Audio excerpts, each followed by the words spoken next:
So welcome back to the final part of the show where we're previewing this Sunday's Capital One Cup final between Chelsea and Tottenham. Now, before we got Chopper on the phone, we were talking about Spurs and how we think they're going to line up and their key players and formations. So obviously, throughout the Capital One Cup, they've rotated their goalkeepers. They played Vorm for some earlier games, but we expect Lloris to start, surely. Not sure. Well, that's the thing.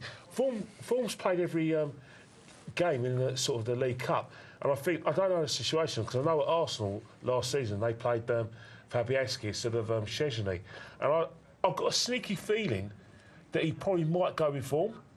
I hope I'm wrong, because obviously Lloris is a great servant, but Vorm again, he hasn't actually done anything wrong. When he's all right, he had the disaster against Leicester where he basically threw the ball in the net in the FA Cup. But I don't know. It's one of those things where, apart from goalkeeper, the team kind of picks itself. Like, we know he's going to be playing right back. We know Walker's playing right back. We know Rose is playing left back. We know, like, Vertonghen is going to play probably alongside maybe Fazio. Yeah. So we know that, and we know that midfield. We know that Bentaleb and Mason are going to be in the middle. Yeah. We know that. Yeah. And we kind of know who's going to be. We know that on the left it's going to be like Chadley, and on the right it's going to be like, Lamela. And we kind of know Eriksen's going to play in a little pocket. In the hole. There'll be Kane up front. Yeah, so we know that team. But the goalkeeper's a bit of I'm not sure about the goalkeeper. You'd be very disappointed if you were in Vorm's position. And, he's played reasonably well in the run-up to the competition. You got dropped for the final. You'd be disappointed, But I remember City did that. Didn't they do that? Was it last season, a couple of seasons ago? They played Pantilimon all the way up until the final, dropped him and put Hart in for the final. As a Chelsea fan, though, surely you would rather see Vorm starting goal than Lloris. Yeah, obviously, Lloris is right up there in the when you talk about the top 5, top 10 goalkeepers in the world. He's right up there. He's a really good shot stopper. I'd much rather play against Vorm, obviously. But yeah, it's be interesting to see who starts. Now, you mentioned how you think Tottenham are going to line up in terms of individual players. There's a few players in there that this would potentially be the biggest game of their career so far. Absolutely. Could that be a possible bonus for them? Because they're going to be hungry. They're going to be hungry to win this game. Their last game against Chelsea ended in a victory. They'll be going into this with confidence, and that could have a bearing on the full-time result. Definitely, really. But you look at the situation. Everyone talks about Spurs beating Chelsea 5-3, but no one talks about the game at the Bridge when Chelsea won 3-0. Yep. It's like, that's forgotten. Albeit that Spurs played quite well and actually had instances where they actually could have gone in front before Chelsea got their first goal. And Lloris, a lot of people talk about Lloris' strengths in terms of he's very good at coming out. He's a great shot stopper, but his kicking's terrible. Yeah, his distribution's not great. Awful distribution, especially from foot. By hand, it's excellent. By foot, it's quite poor. And that was, all right, being harsh, average. So in that respect, you're talking about the big game players. I thought it's going to be a massive game for Mason and Kane. But again, they've got Tottenham connections. Mason's an Enfield boy, obviously brought out in Cheshunt, but Spurs is in his blood.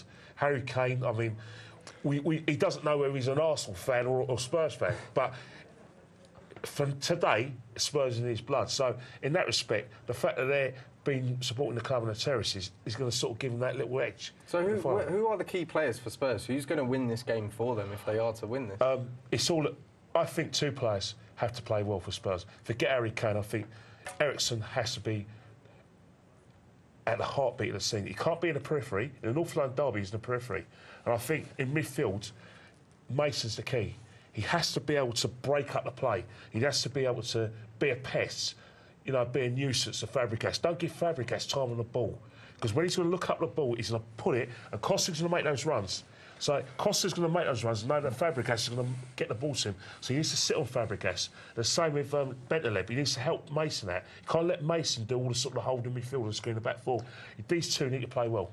So let's bring our Chelsea fan in here. Who on that Tottenham team, who would you fear as a Chelsea fan? Who do you think could win this game for Tottenham if they can win? Obviously, everyone's talking about Harry Kane. And in the 5-3, he played really well. He was in top form.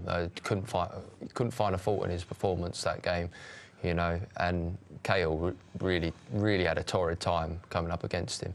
So obviously that's still in the back of my mind. As we've talked about Eriksen as well. There'll be with a his lot of pressure on Kane, though, going into this game. He's going to be carrying kind of the weight of Tottenham, the expectation. But he loves it, don't he? He loves the pressure. He seems to thrive on it. Yeah, you know? He's done pretty well so far. But then, does he have that experience? So there's a lot of experience through the Chelsea team. I mean, you've got Didier Drogba on the bench as well. You know, there's a lot of experienced players in that Chelsea team. I don't think there's as much experience in that Tottenham team. Now, let's spend a little bit of time just talking about the managers. So obviously we've got Jose Mourinho versus Pochettino. Pochettino doing well in his first season at Spurs? Well, you've got to say yes, because he's got them to a final. He's got them within the reaches of the top four. And the most important thing a manager needs to do is get the players to buy into his vision. I always thought with Villas-Boas that the Spurs players never bought in his vision. He tended to build a team around Gareth Bale, but you always had this sort of little discontent. Like, there was discontent with the goalkeeper situation with, Lloris coming in. You had Brad Friedel. You know, like Brad Friedel was promised first in football that he bought Lloris. So there was always some of that sort of discontent under Villas-Boas. But under Pochettino, they bought into it. And he's kind of, although a lot of people don't give Tim Sherwood credit, because Tim Sherwood actually gave players like Bentaleb their head. You know, he brought through Andrews Townsend, who I don't think he's going to play. And obviously he was the first person to give Harry Kane a chance. I mean, from my perspective, obviously, we've got Mourinho. You know, I don't think I need to say too much more than that to say go on, pick him up. He needs his ego. Yeah, he thrives on these games. Yeah, he does. He does live for these games. You know, I wouldn't for knockout Champions League game, cup final, semi-finals, that sort of thing. I wouldn't want any other manager than him. He gets that winning mentality into his players, and that he gets that sort of siege mentality where everyone's against us. You know, he gets that instilled in the players, like you were saying about getting players to buy into your mentality as a manager, and he manages to do that wherever he goes. And so I think he'll be a big part of, hopefully, a win for us. So let's speak a little bit, because we've only got a couple minutes left. Let's talk about what we think is going to happen on Sunday.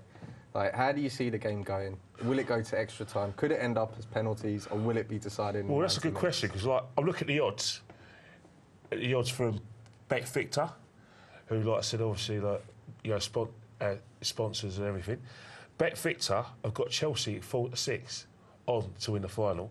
They've got a draw at 31 against 10, and Spurs at 9-2 against winning the final. So Spurs, well, obviously Chelsea it's everyone's favourites, and Tottenham are going to be considered the underdogs. 9-2 aren't bad odds, though, really. Well, I know you fancy a bit of that. Right, it's not bad, 9-2. But how do you see the game going? Like, will it be won in 90 minutes, or do you think extra time looms? Well, bearing in mind that Tottenham have played tonight, they've played in Italy, they've lost 2-0. Tough game for them tonight against Fiorentina. One of your boys, Salah. Mohamed Salah, done his job, got a goal. His job. Is he on loan? Yeah, he's on loan. So he's still a Chelsea player, isn't he? He's still technically ours. Well, you still pay him a salary anyway. Yeah. So what's your... how do you see it going? What's your prediction? I find myself agreeing with Chris. I think Chelsea can only win this in 90 minutes. Seriously, Chelsea need to win this in 90 minutes. At extra time, I think... In terms of like Spurs' extra fitness and double training sessions, which players buy into it, I still think that Spurs have got another gear. And I think that, in that respect, I kind of slip me towards Tottenham winning this because of that extra time situation where I think they want to be the fitter side. Charlie? Talking about the extra time, I said it'd be 1-1 and Chelsea win 2-1 in extra time, because I think although they have had that fitness advantage in a lot of their games, they've scored so many late goals this season, they have had to play tonight, you know, and I think that's going to affect them. So, yeah, I'll say... It's a big old Wembley pitch as well. Yeah. It's not a small pitch. We've had a week off to prepare for it, so all the players should be nice and fresh. I mean... But your line-up, though, kind of, the match thing. Yeah. Match, as we all agree, picked himself. Yeah. So Mourinho's got a sort of decision, because, like Ron's mentioned, he doesn't think that Azpilicueta and Kale will play that midfield. No. So he's saying that Willian is going to play that midfield. But will Willian sacrifice his like I said, his style of play to play that sprint role? The other option, of course, is Cuadrado, who's played at right back in the past. He could slot him in a 4-3-3, protecting the right-hand side. You know, have Ramirez as the holding midfielder and have Fabregas a more freer role. It'd be interesting to see the team. But where do you fit Oscar into this? So Oscar hasn't played that well. Maybe he's the man that would have to miss out if he wanted to play a 4-3-3. So you're going for extra time. And Spurs win. Spurs win 2-1. Extra time 2-1, yeah. 2-1 Spurs. You're going 2-1 extra time Chelsea. 2-1 extra time Chelsea. What about you? Split decision. I'm a Tottenham fan on Sunday, so any result for Tottenham will make me happy. Brilliant. Thanks very much for Kenny, and thank you to Charlie for joining us for this this final special. Enjoy the final on Sunday, and join us in 2 weeks' time for our next show.